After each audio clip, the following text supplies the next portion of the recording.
नमः शिवाय। श्री महालक्ष्मी नमः। नमो भगवते वासुदेवाय।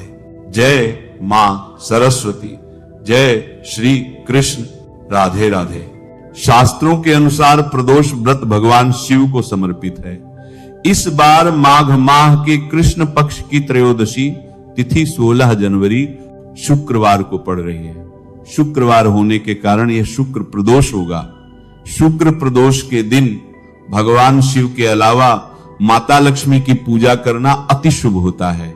आज आप सब जानेंगे वर्ष 2026 माघ मास कृष्ण पक्ष में प्रदोष का व्रत कब धारण किया जा रहा है, व्रत के शुभ मुहूर्त के बारे में, पूजन समय के बारे में, व्रत पूजा महत्व व नियमों के बारे में। प्रत्येक माह कृष्ण पक्ष और शुक्ल पक्ष की त्रयोदशी तिथि के दिन जब भी प्रदोष काल का समय प्राप्त होता है, उस दिन प्रदोष व्रत को धारण किया जाता है। इस दिन विशेष प्रकार से भगवान शिव जी का, माता पार्वती का, वो साथ में शिव परिवार का, जो कि प्रदोष काल के समय में पूरे विधि विधान के साथ पूजन करना चाहिए। प्रदोष का व्रत जिस दिन भी पड़ता है, उस दिन का अपना विशेष महत्व माना गया है। इसे धारण करने से 100 गायों को दान करने के समान पुण्य फलों की प्राप्ति होती है। प्रदोष का व्रत अगर रविवार के दिन पड़ता है तो इसे धारण करने से आयु और आरोग्य की प्राप्ति होती है।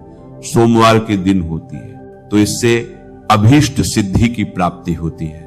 मंगलवार के दिन पड़े तो रोगों से मुक्ति और स्वास्थ्य लाभ की प्राप्ति के लिए मंगल प्रदोष का व्रत धारण किया जाता है। वहीं बुधवार के दिन अगर हो तो इससे सभी कामनाएं सिद्ध होती हैं। गुरुवार के दिन धारण करने से शत्रुओं का विनाश होता है, शत्रुओं पर विजय की प्राप्ति होती है। शुक्रवार के दिन अगर प्रदोष व्रत पड़े तो सौभाग्य और स्त्री की समृद्धि के लिए शुक्र प्रदोष का व्रत धारण किया जाता है। शनिवार के दिन अगर प्रदोष व्रत हो तो इसे धारण करने से संतान लाभ की प्राप्ति होती है। माघ मास कृष्ण पक्ष की त्रयोदशी तिथि प्रारंभ समय 15 जनवरी 2026 दिन गुरुवार रात्रि 8:18 और त्रयोदशी तिथि की जो समाप्ति है वह 16 जनवरी 2026 दिन शुक्रवार रात्रि 10:24 पर त्रयोदशी तिथि की समाप्ति है। तो प्रदोष व्याप्ति के अनुसार जो कि 16 जनवरी 2026 दिन शुक्रवार को प्रदोष का व्रत धारण किया जाएगा। शुक्रवार के दिन इस बार प्रदोष का व्रत पड़ा है। तो शुक्रवार का जब भी प्रदोष व्रत होता है तो ये व्रत जो कि सौभाग्य और स्त्री की समृद्धि के लिए धारण किया जाता है। तो इस बार शुक्रवार के दिन प्रदोष का व्रत पड़ा है। 16 जनवरी को ब्रह्म मुहूर्त का समय सुबह 5:24 से सुबह 6:19 तक होगा। सूर्योदय का समय सुबह 6:45, सूर्यास्त शाम 5:30 होगा। प्रातः काल पूजा का शुभ मुहूर्त सुबह 7:15 से सुबह 8:33 तक होगा। शाम को पूजा का शुभ मुहूर्त जो कि प्रदोष काल के समय में वह समय शाम 4:30 से शाम 6:30 तक होगा। राहु काल का समय 16 जनवरी को सुबह 10:47 से दोपहर 12:07 तक होगा। राहु काल समय के दौरान कोई भी शुभ कार्य या नया कार्य नहीं करना चाहिए, इस बात का ध्यान रखें। नक्षत्र जो कि मूल होगा अगले दिन सुबह 6:32 तक, योग ध्रुव होगा रात्रि 9:07 तक, उसके बाद व्याघात योग होगा। जो भी प्रदोष का व्रत धारण करते हैं उन्हें चाहिए कि त्रयोदशी तिथि के दिन जब भी प्रदोष काल का समय प्राप्त हो उस दिन प्रातः काल उठ करके स्नान आदि करके शुद्ध वस्त्र धारण करें, भगवान सूर्य नारायण को अर्घ्य प्रदान करें और व्रत का संकल्प लें। इस दिन सुबह और विशेष प्रकार से शाम को प्रदोष काल के समय में भगवान शिव जी का, साथ में शिव परिवार का पूरे विधि विधान के साथ पूजन करना चाहिए।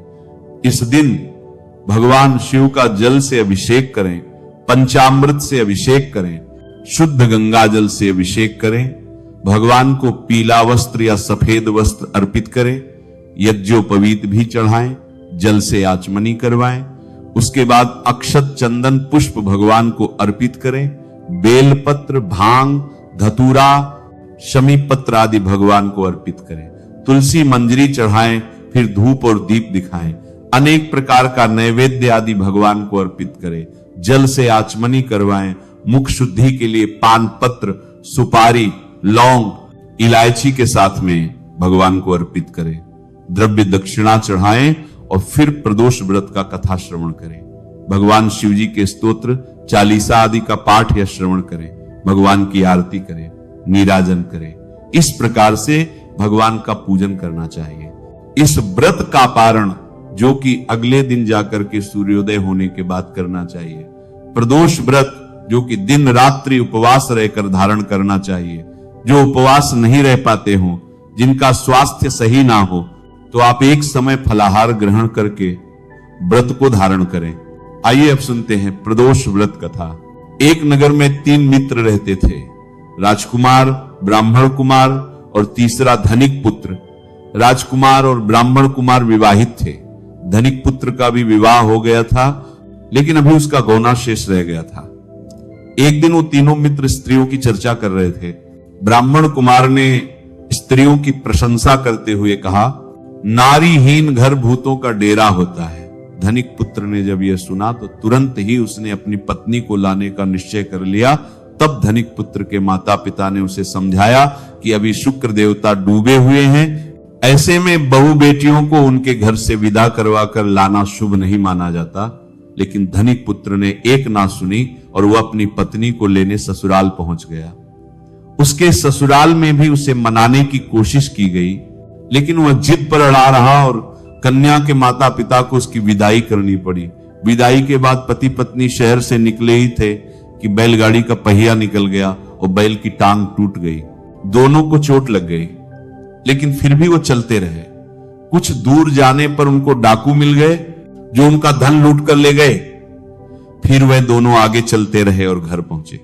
वहां धनिक पुत्र को सांप ने डस लिया।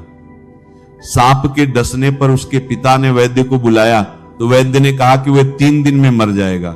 जब उसके दोस्त ब्राह्मण कुमार को यह खबर मिली तो वो धनिक पुत्र के घर पहुंचा और उसके माता पिता को शुक्रवार प्रदोष व्रत करने की सलाह दी और कहा कि इसे पत्नी सहित वापस ससुराल भेज दो।